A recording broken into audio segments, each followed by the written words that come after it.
Yeah, welcome sa ating channel, Lion of Judah. Siyempre, 12 tribes of Israel yan. Yung si Judah, no? Yung lion is the king, no? Si Jesus naman yun, no? The Lord or Savior. Si Jesus Christ is king. No? Tinatawag siya ng hari. Kaya Lion of Judah ang ating channel. Kaya mag-share tayo ng Word of God para makarelate kayo dahil ang ating channel ay Lion of Judah. Kaya sharing the Word of God itong ating channel na ito. Sa Job 1:21, samahan niyo ako. At syempre, ang ating verses ay nagmula ito sa Bible, which is the Word of God. So, lahat ng isi-share natin ay hello, galing sa Word of God. So, yan, Job 1:21. Sabi dito sa English, naked I came from my mother womb, and naked I will depart. The Lord gave and the Lord has taken away. May the name of the Lord be praised. Ayan.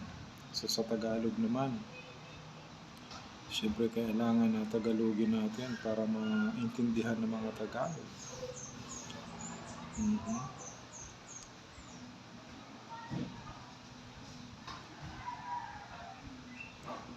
Ayan. Memorize ko naman ang Job 1:21 at sinabi ni Hubad akong lumabas sa bahay bata na aking ina at hubad na babalik ako doon. Ang Diyos ang nagbigay at ang Diyos ang nag-alis. Ayan. So si Job, ito nga yung kanyang sinabi, no? Sa kabila ng mga iba't ibang mga pagsubok, problema na dumating sa kanyang buhay, diba? At talagang nandun yung kanyang humbleness, pagpapakumbaba. Marahil tayo ay kung minsan na dumadating ang mga pagsubok, mga trials, kung ano-ano mga naiisip natin. Naguguluhan tayo, hindi natin alam kung ano yung ating gagawin. Pero si Job, sa kabila ng kanyang mga pagsubok, siya ay nagpakumbaba. Diba? Hubad akong lumabas sa bahay bata ng aking ina. Ibig sabihin ay wala. So, every time na ako nga, no, kapag ako'y nakakaranas ng mga pagsubok, iniisip ko na lang talagang walang-wala ako eh. Wala din naman tayo, walang bagay, wala lahat ng mga gamit sa daigdig nito. No, yun ang iniisip ko, yung wala ka. Doon lumalakas yung aking puso, yung aking damdamin, no?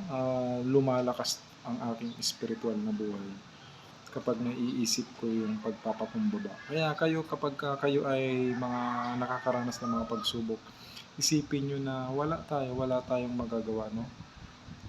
Wala tayong kakayanan, no? Wala tayong kahit anong bagay sa daigdig nito. Kaya nga si Job, di ba?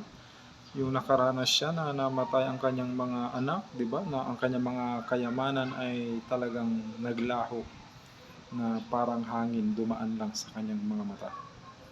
Pero talagang ang faithfulness ni Job ay nasubukan. Doon ay nagpuri pa rin siya sa ating Panginoon. So, dito sa makikita natin sa verse na ito ay may pagpapakumbaba at sa kabila ng kanyang naranasan ng mga iba't ibang pagsubok. At nandoon yung kanyang pagpupuri, pagkatapos magpakumbaba, magpuri tayo sa ating Panginoon. Grabe, no? Kailangan pala nating magpakumbaba pag may mga pagsubok. Kaya ako, pag ako nakakaranas ng mga pagsubok, talagang iniisip ko na lang, wala naman ako. Walang makain, walang pera, walang pambili ng ganito, walang mga bagay na yan, no? Maraming mga pangarap, pero kuminsan wala kang mabili, walang pera, no? Pero yun ang iniisip ko. Wala rin naman ako eh. Nung dumating tayo sa daigdig nito ay talagang wala naman tayo. Pinanganak man na mahirap. Kaya mahirap man tayo pero may pagtitiis. At syempre kapag tayo ay nagpupuri sa ating Panginoon, nandun na nakakalaya ang ating spiritual na buhay. Di ba?